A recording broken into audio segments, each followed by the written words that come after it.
Bueno, el mensaje del día de hoy lleva el siguiente título para que usted pueda anotarlo. El título es Una vida de desgracia, anótelo, una vida de desgracia no es gracia. Una vida de desgracia no es gracia. No es que no tiene gracia, no, esa no es la frase. Una vida de desgracia no es gracia. ¿Lo anotó? Nosotros como padres nos agrada mucho que nuestros hijos nos obedezcan. Pero no nos agrada por un motivo egoísta o personal. Pero alguna vez nos hemos preguntado cuál es la verdadera motivación por la cual nuestros hijos nos obedecen. Miren la pregunta, ¿cuál es la verdadera motivación, a veces, no siempre, por la cual nuestros hijos nos obedecen? ¿Ya? Esa puede ser una. ¿Será que nos obedecen por estar o para estar bien con nosotros? Para, como se dice, llevar una procesión en paz. ¿Será que nos obedecen para conseguir algo?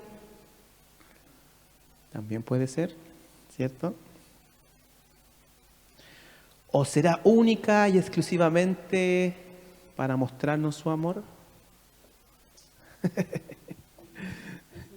Como dice la canción, difícil.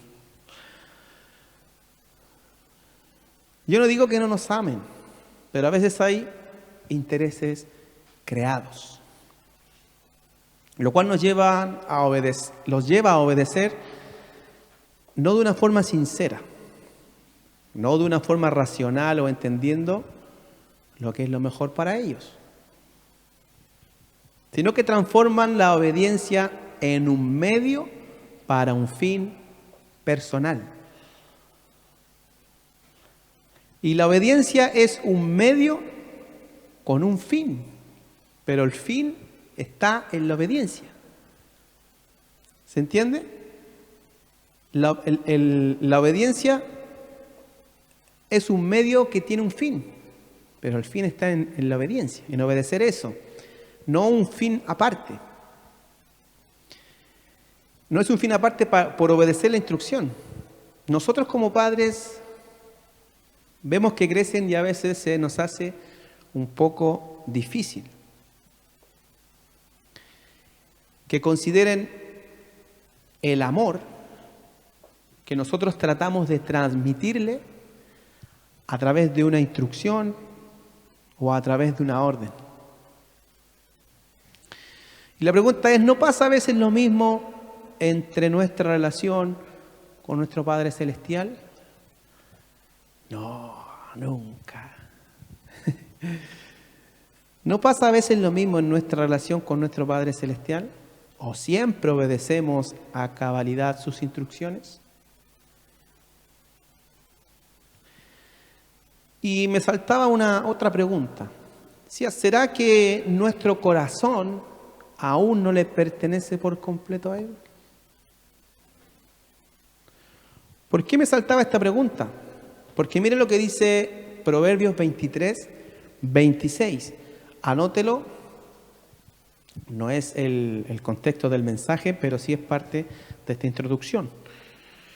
Proverbios 23, 26 dice: Dame, hijo mío, tu corazón. Aquí no dice, dame tu obediencia, dame tu respeto. Dice, dame, hijo mío, tu corazón.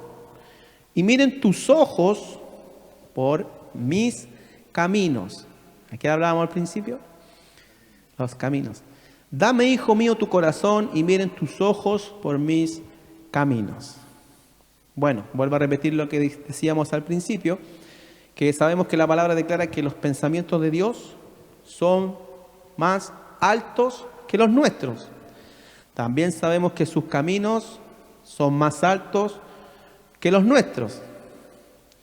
Y cuando nosotros pensamos en lo alto y en lo lejos que están los pensamientos de Dios y sus caminos, damos por sentado que para nosotros son inalcanzables. ¿Cierto?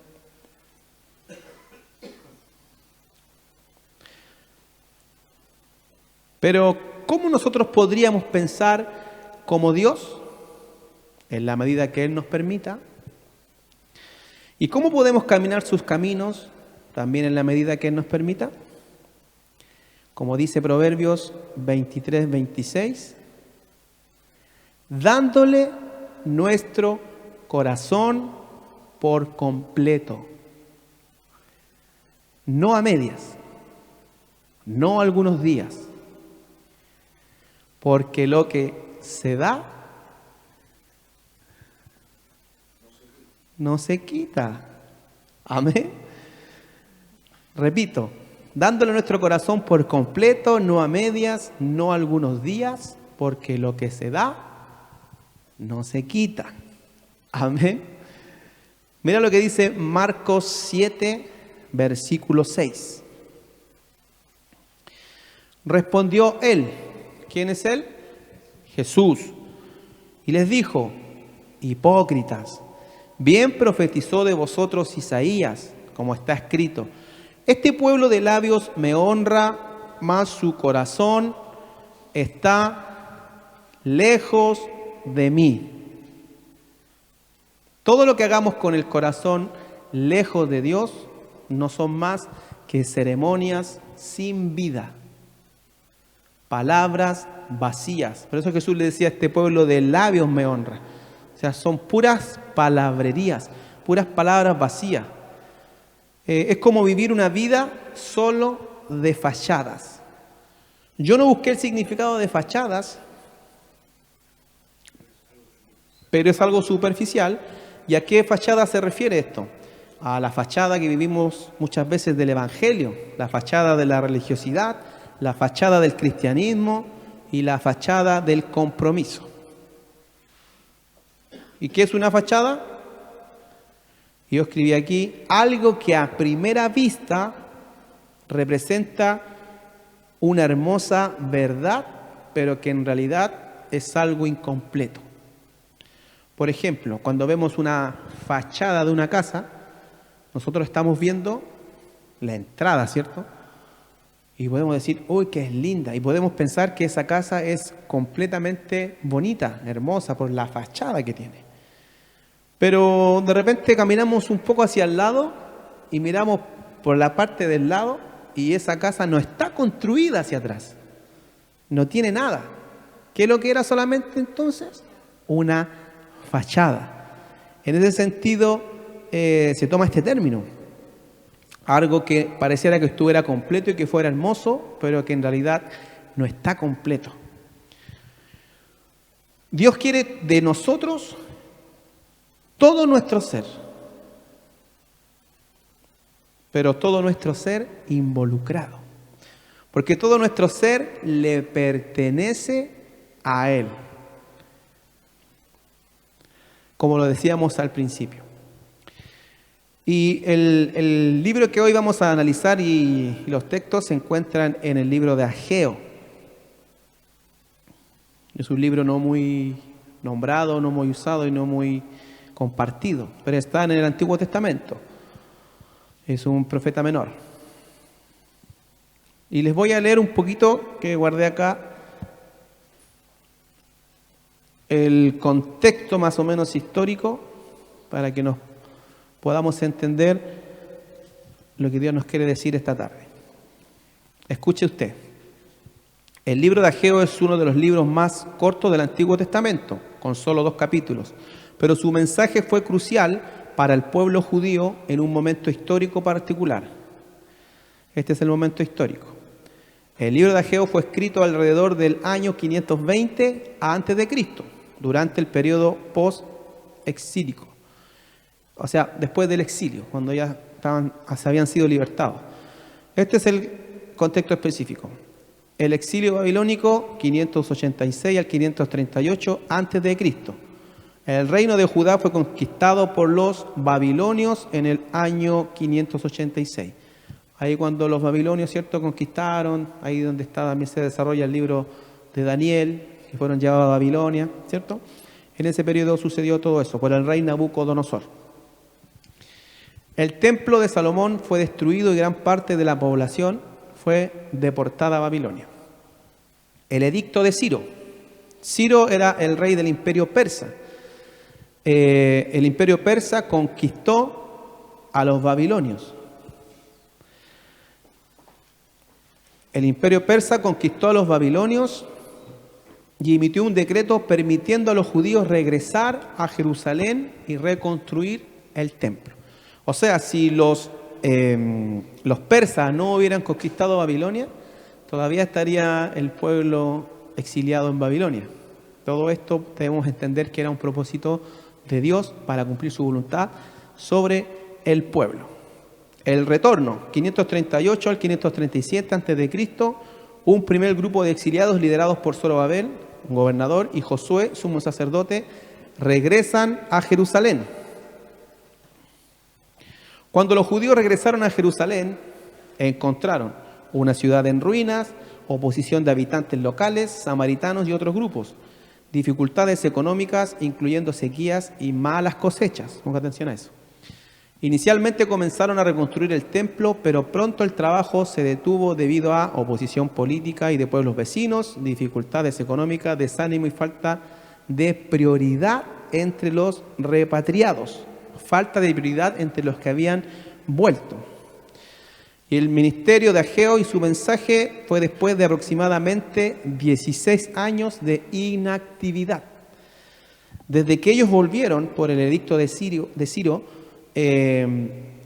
a Jerusalén, era para que ellos reconstruyeran el templo. Se encontraron con un poco de oposición y se detuvo el avance de la obra por 16 años. Estuvieron en inactividad, 536 al 520 a.C. Ageo comenzó su ministerio profético. Sus profecías están fechadas con precisión entre agosto y diciembre del 520 a.C. Su mensaje principal era una exhortación a reanudar la reconstrucción del templo. Trabajó junto con el profeta Zacarías, mencionado en Esdras 5.1.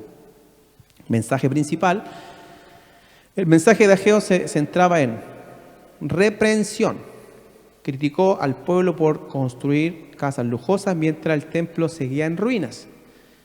Explicación de las dificultades, atribuyó las malas cosechas y problemas económicos a la negligencia del templo. Esperanza. Prometió la presencia y bendición de Dios si reanudaban la obra. Cuarto.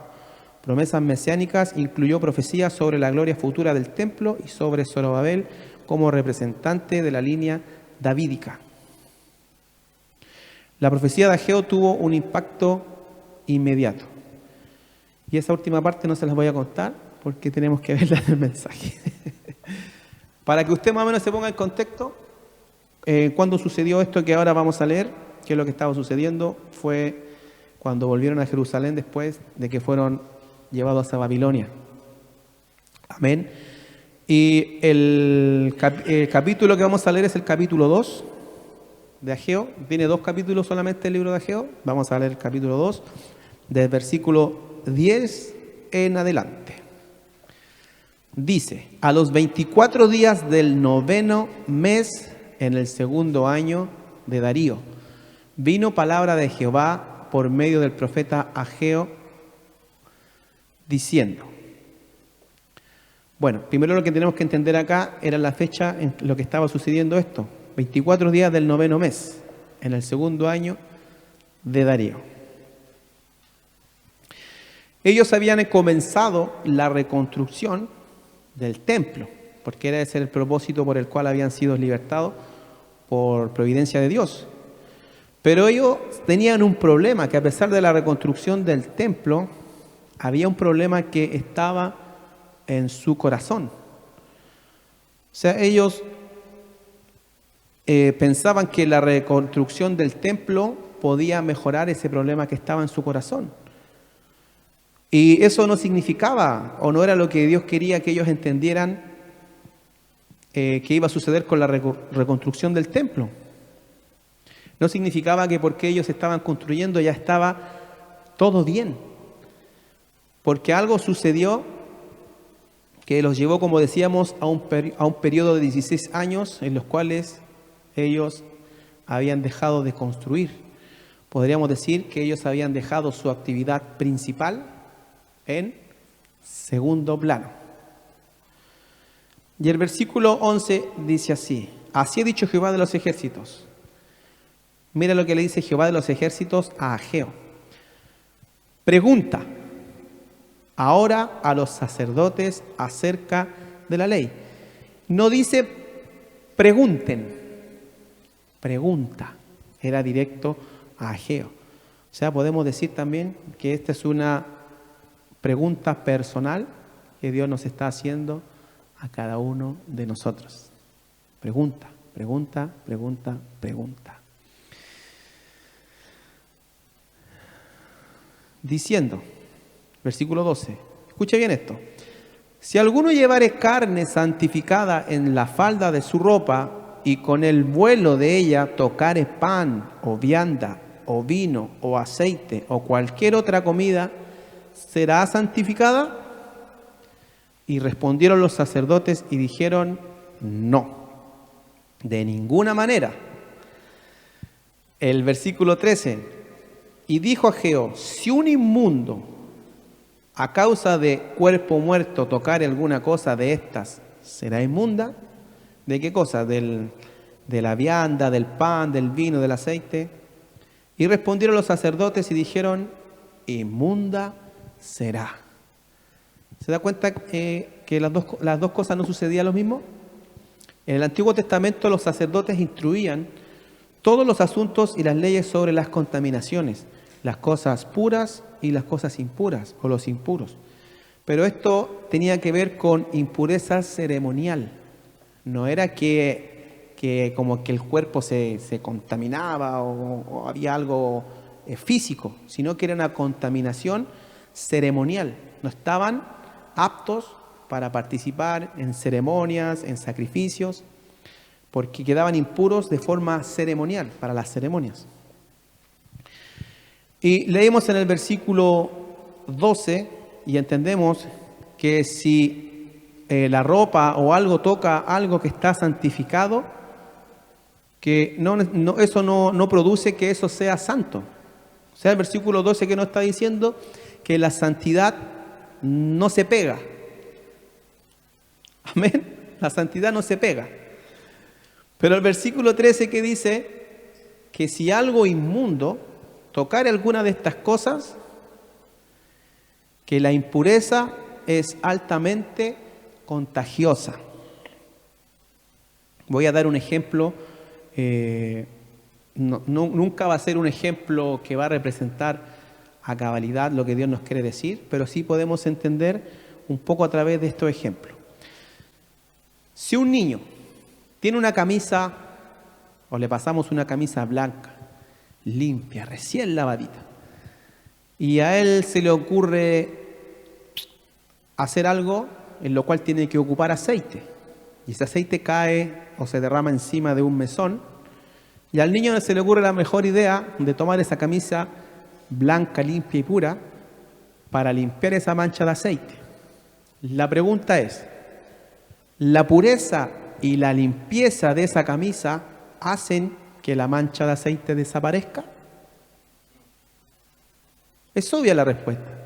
No, pero sí esa mancha queda pegada en la camisa que estaba limpia, blanca y pura. Amén. Otro ejemplo. Si yo estoy cocinando y quiero hacer una tortilla de 6 huevos, y me doy cuenta que tengo 5 en la fuente, que ya estoy revolviendo para hacer la tortilla, y vengo y le echo el 6º huevo. Y lamentablemente ese huevo me sale podrido. ¿Tienen esos 5 huevos la capacidad de mejorar el huevo podrido cuando yo los meto ahí y los mezclo? No. ¿Qué pasa con ese huevo podrido? me echa a perder toda la mezcla. ¿Se da cuenta cuál altamente contagiosa es la impureza? Amén. Lo mismo sucede a nivel moral y espiritual. Estar al lado de una persona santa o apartada no te santifica. No nos santifica. Apliquemos este concepto al contexto religioso. Quiero antes decir que todo lo que voy a decir ahora no quiere decir que no se tenga que hacer, pero tenemos que entender por qué se hace y qué es lo que logra en nosotros. Al contexto religioso apliquemos esto. Venir a la iglesia regularmente no nos santifica. Escuche bien.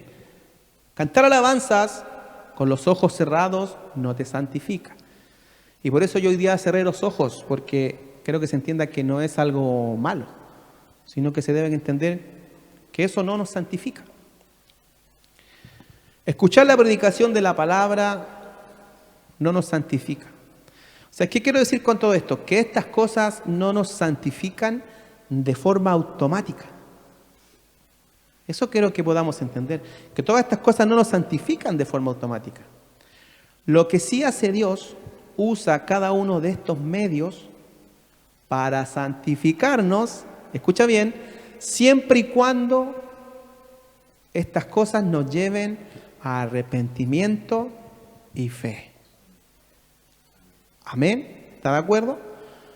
Si todas estas cosas nos llevan a arrepentimiento y fe, Dios las usa para santificarnos. ¿Qué debemos hacer nosotros cada día?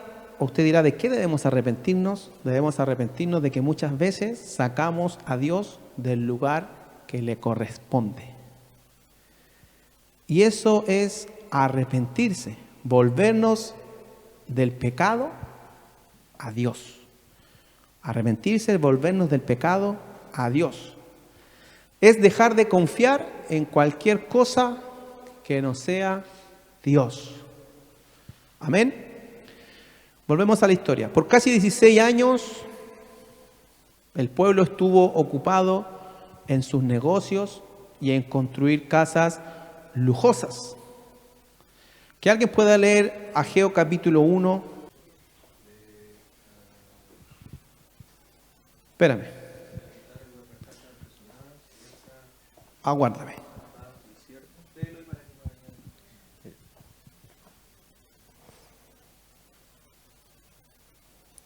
Es para vosotros tiempo, para vosotros de habitar en vuestras casas artesonadas, y esta casa está desierta.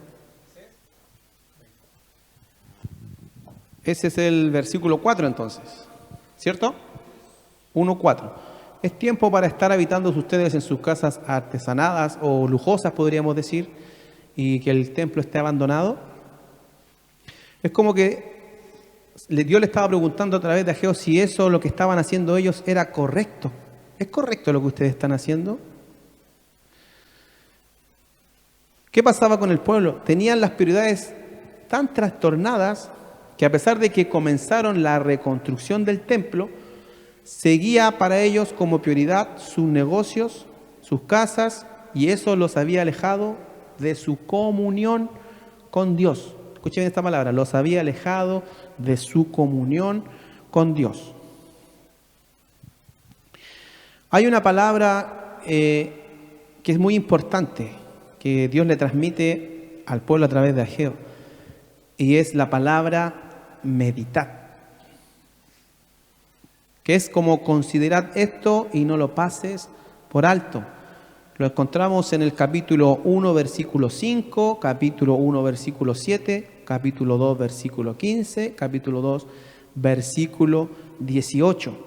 Considerad esto y no lo pases por alto. Considerad bien. ¿Qué tan importante es para ti obedecer su palabra?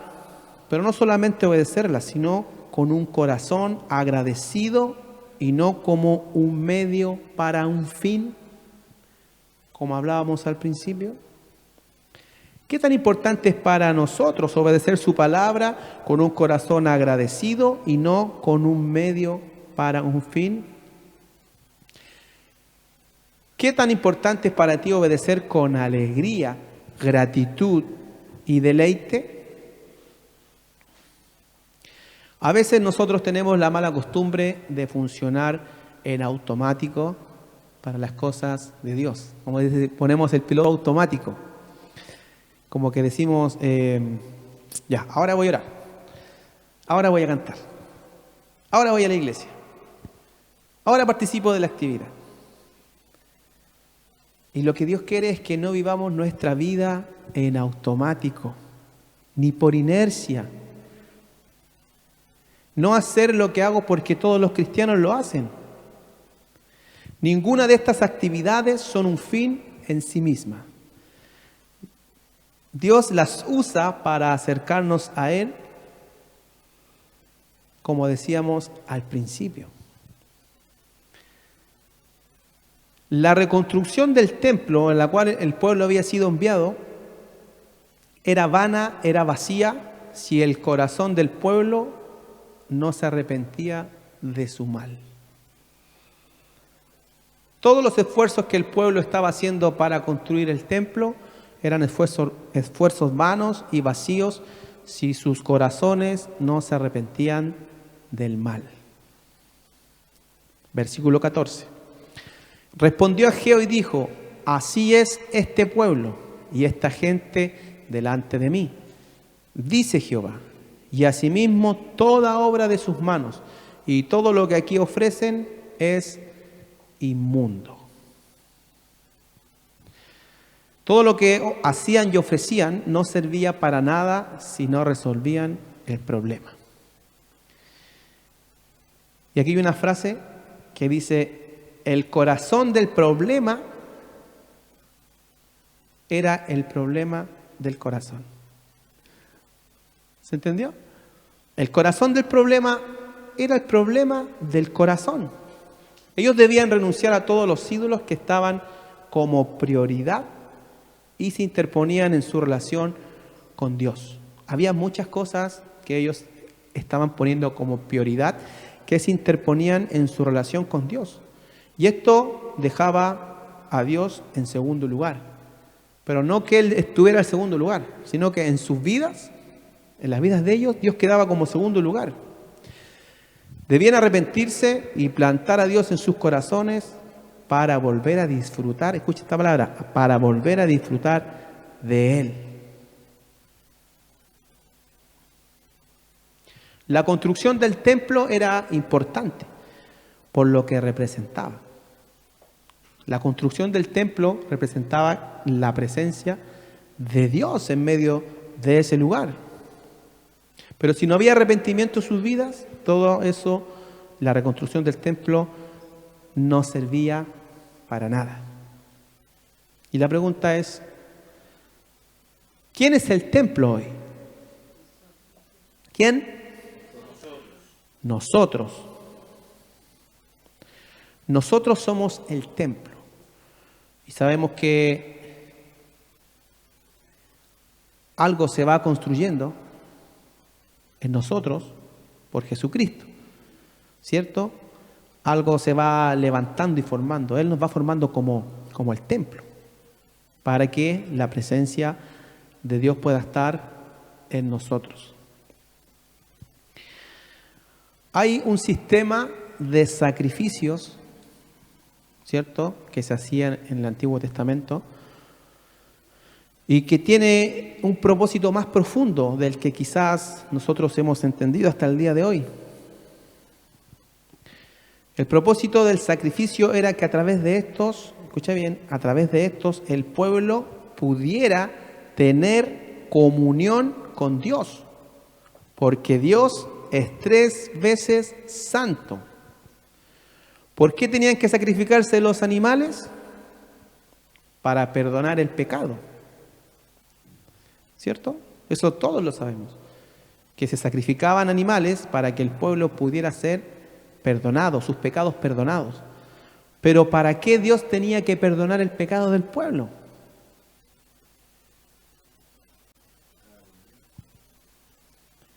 Ese era el fin principal, porque si Dios no perdonaba sus pecados, si no había sacrificio o holocausto, no había ninguna posibilidad de que el pueblo pudiera tener comunión con Dios.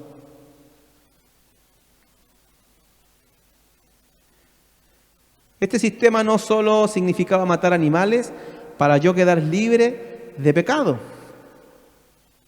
sino que tenía que ver, me daba el acceso a poder tener comunión con Dios. Nosotros hoy en día entendemos que Cristo murió por nuestros pecados.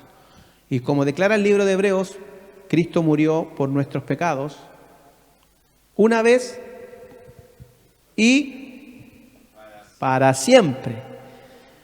Pero esto no significa que nosotros una vez en nuestra vida solo tenemos que arrepentirnos o pedir perdón.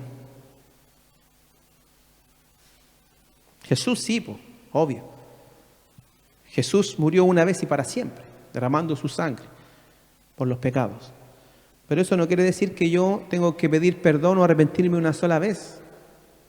Porque nosotros seguimos pecando, seguimos cometiendo injusticias, seguimos siendo desobedientes. ¿O no? Amén. Y aquí hay unos versículos que confirman que el sistema de sacrificio era más allá de ser nuestros pecados perdonados. Y quiero que los pueda anotar y yo se los voy a leer. Éxodo 18, versículo 12. Éxodo 18, 12. Mira lo que dice. Y tomó Jetro, suegro de Moisés, holocaustos y sacrificios para Dios. Y vino Aarón y todos los ancianos de Israel para comer con el suegro de Moisés. Si el versículo llegara hasta ahí, ¿qué entenderíamos nosotros? Que estaban preparando una comida para poder compartir, lo cual en ese tiempo esto tenía mucho significado, porque ellos se juntaban para compartir el alimento, pero había otro trasfondo, el poder compartir, el poder conversar, pero el motivo principal que nos está hablando aquí la palabra es que vino Aarón y todos los ancianos de Israel para comer con el suegro de Moisés delante de Dios. Dios estaba ahí. Ese era el motivo principal. Eso fue lo que permitió que los holocaustos y los sacrificios dejara al pueblo tener comunión con Él. No era solo comer, sino que era que a través de eso Dios otorgaba el perdón y permitía la comunión. Amén. Éxodo 24, 5. Dice, y envió jóvenes de los hijos de Israel, los cuales ofrecieron holocaustos y becerros como sacrificio de paz a Jehová. Y váyase para el versículo 11, en la última parte dice, y vieron a Jehová y comieron y bebieron. Y vieron a Jehová y comieron y bebieron. El sacrificio era para que ellos pudieran sentarse a la mesa y poder tener comunión con Dios. Un versículo más. Deuteronomio 12:6. Dice, y allí llevaréis vuestros holocaustos, vuestros sacrificios, vuestros diezmos y la ofrenda elevada de vuestras manos, vuestros votos, vuestras ofrendas voluntarias y las primicias de vuestras vacas y vuestras ovejas. Versículo 7, y comeréis allí delante de Jehová vuestro Dios y os alegraréis.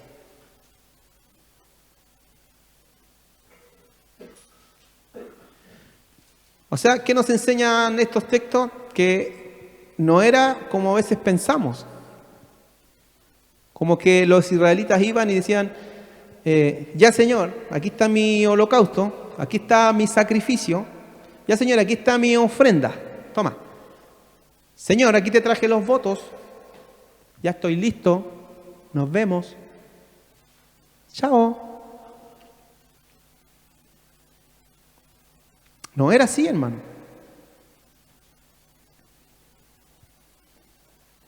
Ellos entendían lo que significaba esto, que a través de eso Dios otorgaba el perdón y la oportunidad de tener comunión con Él.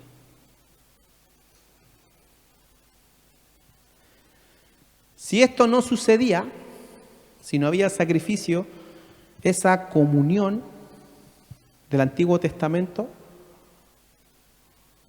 no se podía tener.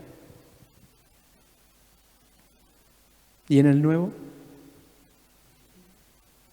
¿Qué dice usted?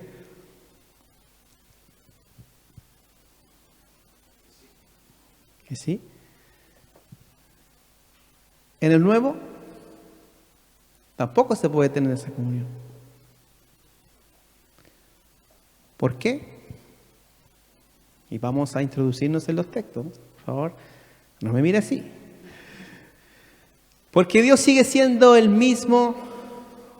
Él no ha cambiado y no cambia. Tiene las mismas demandas de santidad. Entienda bien. Dios tiene las mismas demandas de santidad. Y mira lo que dice 2 de Corintios 6, 16. Nuevo Testamento, nuevo pacto. 2 de Corintios 6, 16. ¿Y qué acuerdo hay entre el templo de Dios y los ídolos? ¿Quién es el templo de Dios hoy? Nosotros. No hay acuerdo entre el templo de Dios y los ídolos, porque vosotros sois el templo del Dios viviente. Como Dios dijo, habitaré y andaré entre ellos y seré su Dios y ellos serán mi pueblo.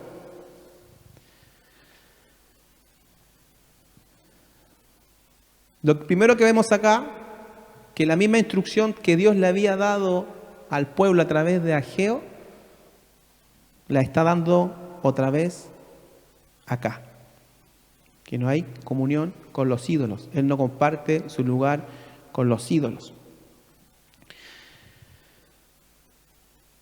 Esta promesa que Dios hace aquí, de habitar y de pasearse en medio de su pueblo, deberíamos entenderla a cabalidad. Debería ser algo que nos llevara inmediatamente a rechazar todo lo que se pueda llamar idolatría que esté en nosotros.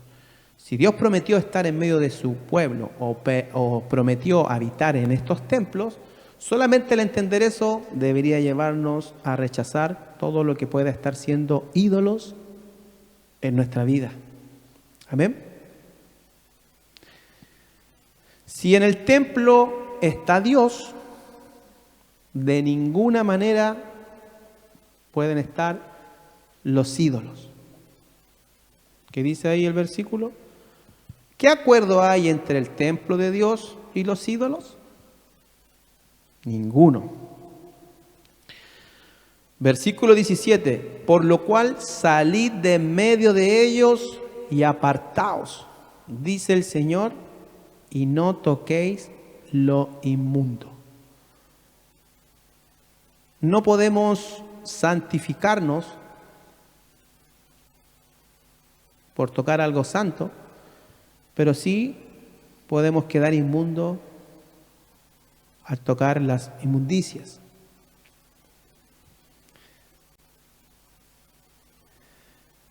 Versículo 18. Y seré.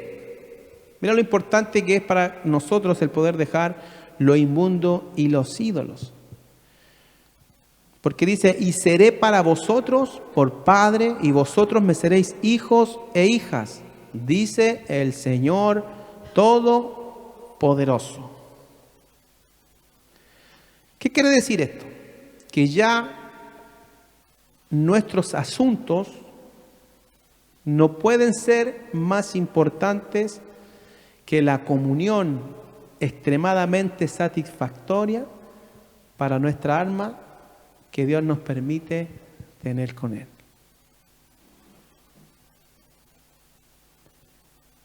Pero ahora por Jesucristo. Amén. Dios le recuerda al pueblo la tremenda, escuche bien, Dios le recuerda al pueblo la tremenda insatisfacción que le producía al pueblo tenerlo a Él como secundario y no como principal.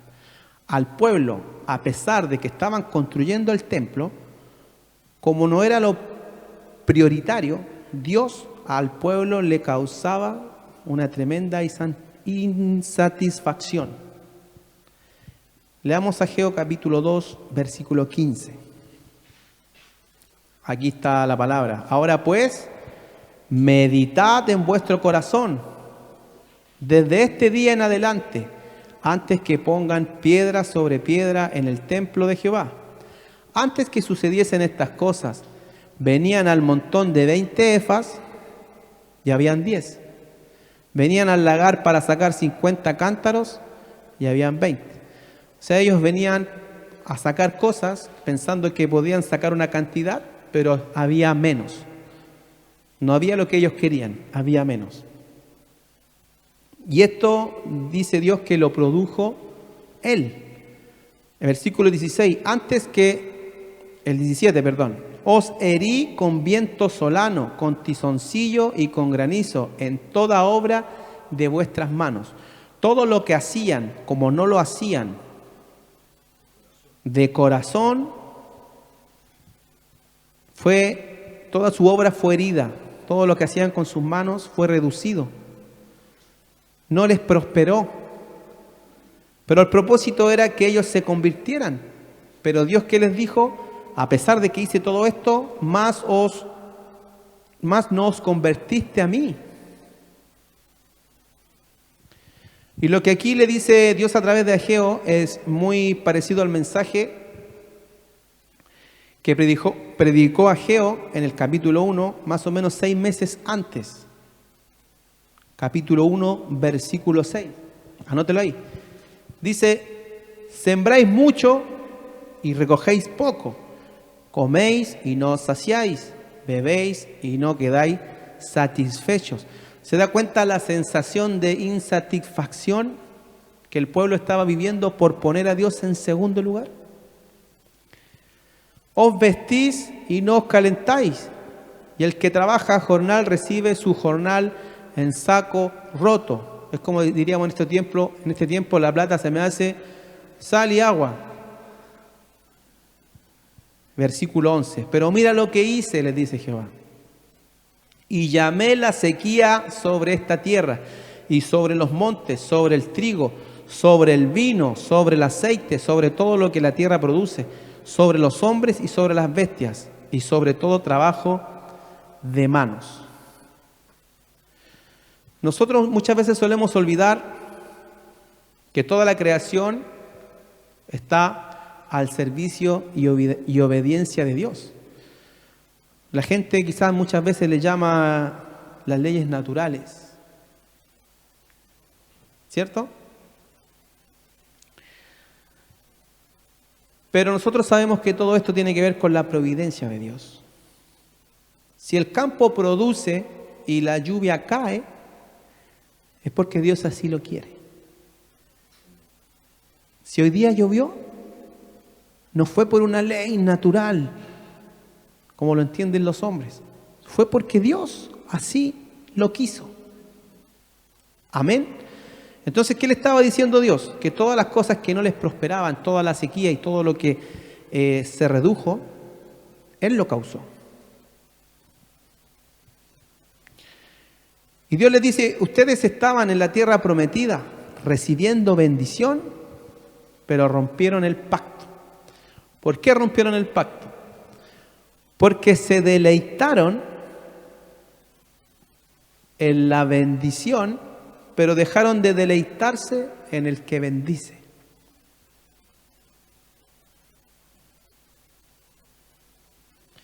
Recuerde que el pacto traía bendición si el pueblo obedecía. Pero si el pueblo desobedecía, ¿qué traía? Maldición.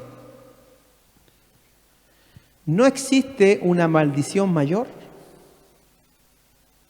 que disfrutar de los bienes de Dios y olvidarse de la comunión con Dios?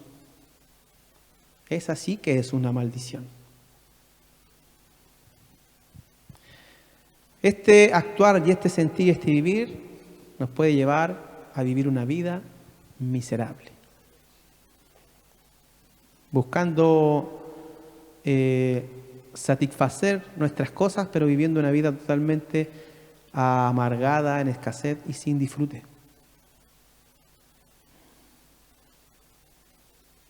Si Dios nos ha prometido bendecirnos por gracia, y aquí viene la pregunta, entonces, ¿cómo compaginamos todo esto con la gracia?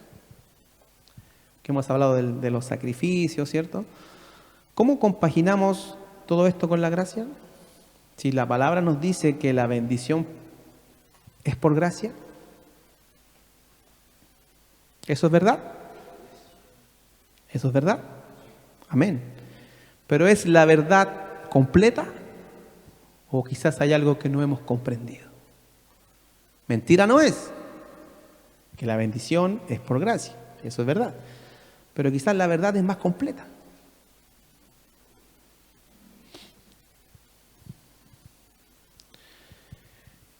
Nunca nosotros debemos olvidar que la mayor bendición que Dios tiene reservada para su pueblo, escuche bien, la mayor bendición que Dios tiene reservada para su pueblo es Él mismo.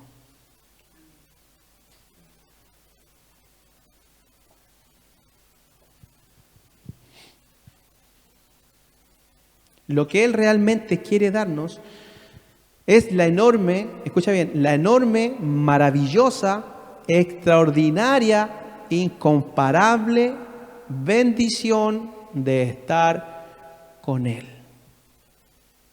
¿O no es para usted todo eso? ¿O es mejor disfrutar de lo que Él nos puede dar? ¿O es mejor disfrutarlo a Él?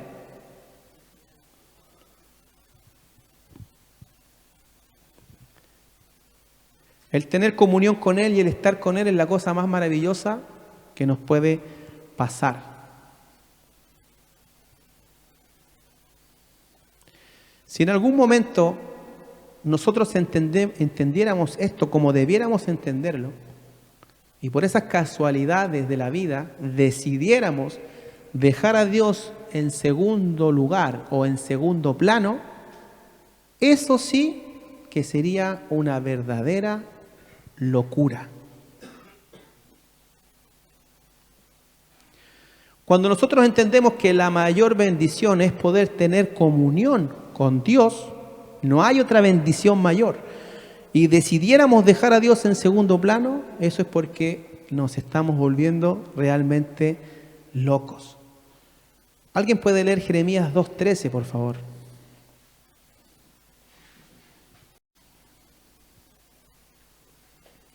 ¿Cómo seríamos capaces de dejar a Dios, que es la fuente de agua viva, eterna? Jeremías 2:13, ¿qué dice?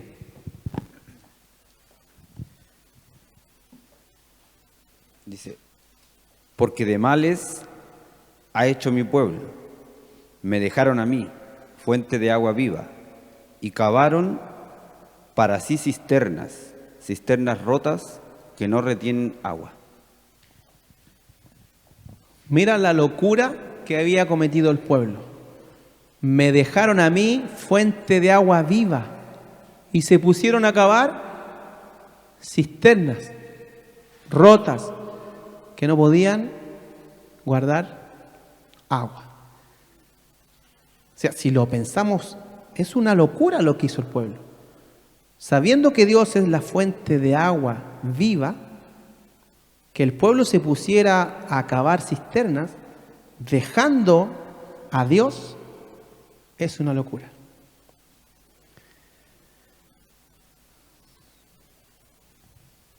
Dios en su gracia nos disciplina para que nos volvamos a Él. Es una disciplina o nos disciplina porque Él nos ama. ¿No es lo que hacemos nosotros como padres? ¿No es lo que hacemos nosotros como padres? Si vemos que nuestros hijos se están desviando, si están quizás encaminándose por malos caminos, si vemos que se está perdiendo la comunicación y la comunión, ¿no les advertimos a nuestros hijos? ¿Y por qué lo hacemos? Porque les amamos. Y sabemos que Dios es un buen Padre y que su amor es más grande. El mensaje de la gracia de Dios no está completo si olvidamos que lo más importante y deleitoso es tener comunión con Él, en la hermosura de la santidad. Y aquí van unos textos para que usted los pueda anotar. Salmo 19:8 dice: los mandamientos de Jehová son rectos. Y como son rectos, mire lo que pasa: alegran el corazón. O sea, si nosotros no entendemos que los mandamientos de Jehová son tan rectos, que lo único que producen en nuestra vida es alegría al corazón, es porque no hemos entendido. ¿Y qué le dice Jesús a sus discípulos en Juan capítulo 15, versículo 10? Escucha bien. Si guardareis mis mandamientos, permaneceréis en mi amor, así como yo he guardado los mandamientos de mi Padre y permanezco en su amor. Mira el 11. Estas cosas os he hablado para que mi gozo esté en vosotros y vuestro gozo sea completo.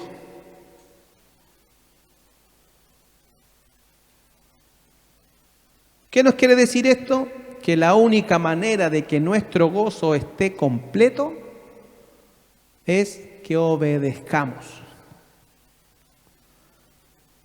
Tomar en serio los mandamientos de Dios, tomar en serio la santidad de Dios, no es contrario a la gracia.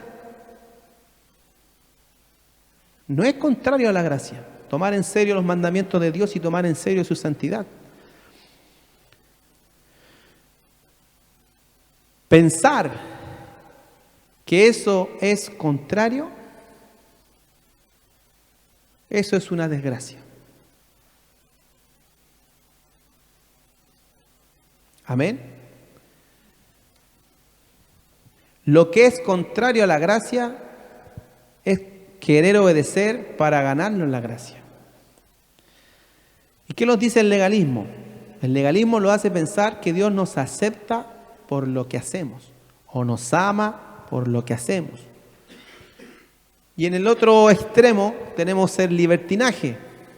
El libertinaje hace pensar que a Dios no le importa cuál sea nuestra manera de vivir, nuestro comportamiento, que de todas formas Él nos acepta. Estos dos pensamientos distorsionan la verdad y la santidad de Dios. Lo que sí tenemos que tener claro nosotros, que Dios no nos ama porque le obedecemos. Porque la misma palabra dice que su amor es un amor eterno. Que Él nos ama de antes de la fundación del mundo. Entonces Dios no nos ama porque le obedecemos. Pero no podemos conocer ni disfrutar las bendiciones de su amor si no le obedecemos. ¿Se da cuenta la diferencia? ¿Cuántos quieren disfrutar las bendiciones de su amor? Amén. Vamos a ir a Romanos 6:1. Ya son los últimos versículos. Mira lo que nos dice esto. Un versículo bien conocido. ¿Qué pues diremos? ¿Perseveraremos en el pecado para que la gracia abunde?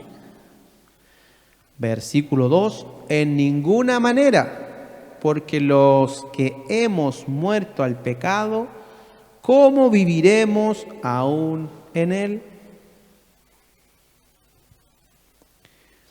Y la pregunta es, ¿cómo nosotros podemos hacer calzar este versículo cuando entendemos en parte lo que es la gracia?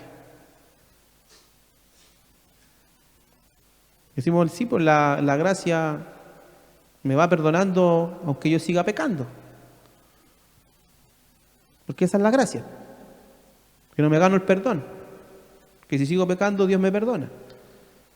Pero ¿por qué Romanos dice esto? ¿Qué pues diremos? ¿Perseveraremos en el pecado para que la gracia abunde? Versículo 2. En ninguna manera, porque los que hemos muerto al pecado, ¿cómo viviremos aún en él? ¿Qué quiere decir esto? Si ya han muerto al pecado, no sigan obedeciéndole. No quieran seguir viviendo en esa vida de desgracia. Vivir una vida obedeciéndole al pecado es una vida de desgracia. No sigan viviendo o seguir queriendo vivir en esa vida de desgracia. Porque ahora viven en la gracia. Mira qué lindo es comprender esto. ¿Qué significa? Que la evidencia de vivir en la gracia es la obediencia a Dios. La evidencia de vivir en la gracia es la obediencia a Dios. Porque si seguimos obedeciendo al pecado, seguimos viviendo en desgracia. No se manifiesta la gracia en nosotros.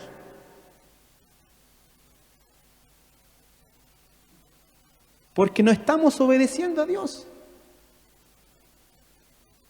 Si la gracia realmente ha llegado a nuestras vidas o a nuestro corazón, la evidencia del disfrute de esa gracia es que ahora le obedecemos a Dios y no le obedecemos al pecado.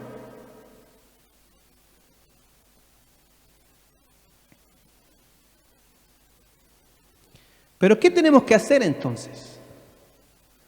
Tomar las herramientas que Dios nos da a través de Jesucristo para obedecer de una forma obligatoria. ¿No? Tomar las herramientas que Dios nos da a través de Jesús para obedecer de una forma deleitosa, la cual sea para nosotros un disfrute. ¿Qué le decía Jesús? Permanecer en mis palabras, porque eso me lleva a vivir gozoso. Cuando obedezco a mi Padre, decía Jesús, cuando obedezco a mi Padre, hay un gozo en mí. Si ustedes le obedecen, ese gozo va a estar en ustedes y no va a ser un gozo a medias, va a ser un gozo completo, para que mi gozo esté en vosotros de forma completa.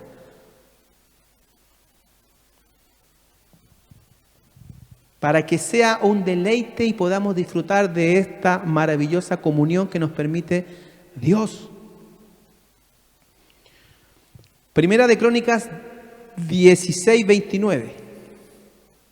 Dice: dad a Jehová la honra debida a su nombre. Traed ofrenda y venid delante de él. Postraos delante de Jehová en la hermosura de la santidad. Salmo 29:2 dice: dad a Jehová la gloria debida a su nombre. Adorad a Jehová en la hermosura de la santidad. Salmo 96:9. Adorad a Jehová en la hermosura de la santidad. Mira qué hermoso.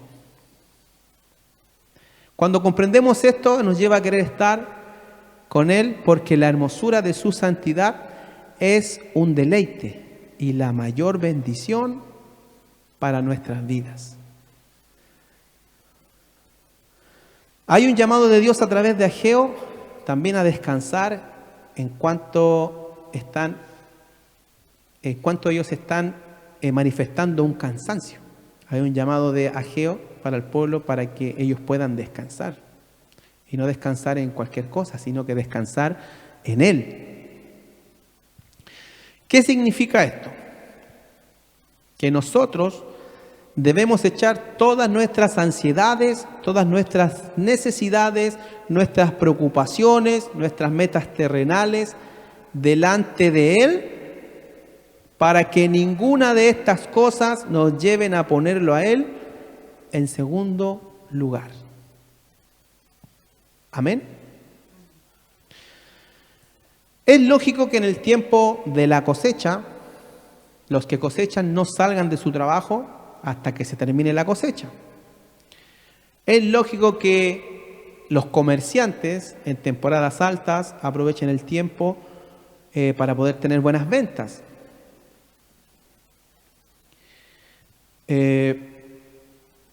Es lógico también que los fines de mes, a veces los trabajos cierran quizás un poco más tarde, porque saben que el fin de mes hay dinero, hay que aprovechar de poder vender y poder tener ese dinero que es el sustento. Es lógico, pero es lógico para nosotros, no para Dios. ¿Por qué no es lógico para Dios? Porque todo lo que te quite el tiempo, escucha, no el tiempo en el que tú participas en la reunión, no el tiempo en que tú participas en el estudio, no en el tiempo que tú lees la Biblia, no en el tiempo que tú participas de la actividad, sino que todo lo que te robe o te quite el tiempo de comunión con Dios,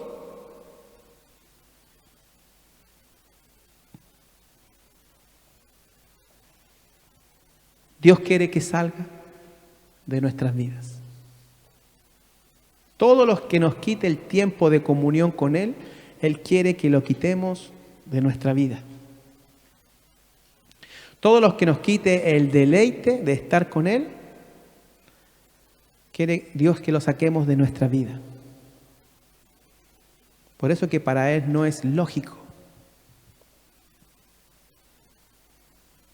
que pongamos cosas que están muy lejos de lo que Él nos quiere dar como primer lugar. Ageo 2:18, mira cómo empieza el versículo. Meditad pues en vuestro corazón desde este día en adelante, desde el día 24 del 9º mes, lo da con fecha, 24 del 9º mes, desde el día que se echó el cimiento del templo de Jehová, meditad pues en vuestro corazón. Versículo 19. ¿No está aún la simiente en el granero, ni la vid, ni la higuera, ni el granado, ni el árbol de olivo ha florecido todavía? Mas desde este día os bendeciré. ¿Qué estaba diciendo Dios? Ustedes han sembrado, están las cosas ahí, tiene que haber un crecimiento para que pueda llegar el tiempo de recoger, pero les decía a ustedes, no se enfoquen en que van a recibir una bendición de eso, sino que si ustedes me ponen como primer lugar a mí, desde el día que ustedes decidan ponerme en primer lugar, desde ese mismo día, mi promesa es que recibirán la bendición. Amén.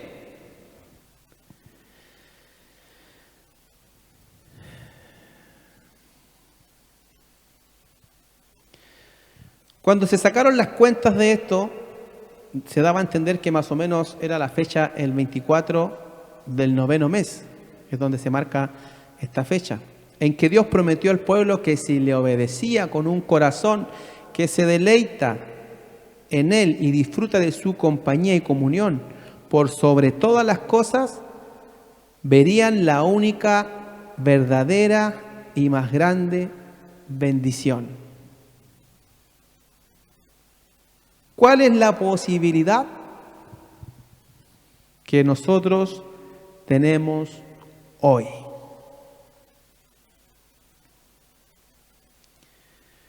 Tenemos la posibilidad de que si queremos hoy mismo podamos marcar esta fecha y podamos decir que hoy tomamos la decisión de servir a Dios con todo el corazón.